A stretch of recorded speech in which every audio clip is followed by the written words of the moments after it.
Good morning. এতিয়া আমি আহি আছোঁ কলেজলৈ আৰু কলেজৰ পৰা আহিয়ে মই লগালগ ঘৰলৈ বুলি ওলালোঁ। ঘৰলৈ এডোখৰ মেজিকত আহিলোঁ আৰু এডোখৰ এয়া মোক দেউতাই আনিবলৈ গৈছিলে। আৰু এইফালে চাওকচোন আলু খেতি, এইফালে আলু খান্দি আছে, কিন্তু আমাৰ নহয়, এয়া বেলেগৰ। আৰু আমি এয়া বাঁহৰ দলঙেদি ঘৰলৈ পাৰ হৈ আহিব লাগে নদীখন। আৰু ঘৰলৈ অহা মেইন কাৰণটো মোৰ এইজনীলৈ মনত পৰি সেইকাৰণে মই টিক ঘৰলৈ আহি থাকোঁ আৰু গালিও শুনো বেছিকৈ ঘৰলৈ অহাৰ কাৰণে। এইফালে চাহ খাই আছে আৰু মায়ে পূৰা ববিন বাতি আছে, এইফালে মামা আৰু মই এতিয়া খাব লৈছোঁ তেতেলী। আমাৰ মানে আকৌ সন্ধিয়া সময়ত অকণমান উলিয়াই গ'লেহে ভাল পায়। এনি টাইম ঘূৰি ফুৰা তাই, য'ত ত'ত লৈ গ'লেহে তাই ভাল পায়, নহ'লে কান্দিয়ে থাকিব আৰু।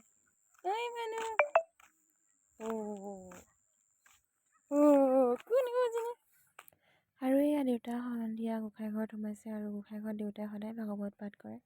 আৰু ভিডিঅ'টো ইয়াতে সমাপ্ত কৰিছোঁ।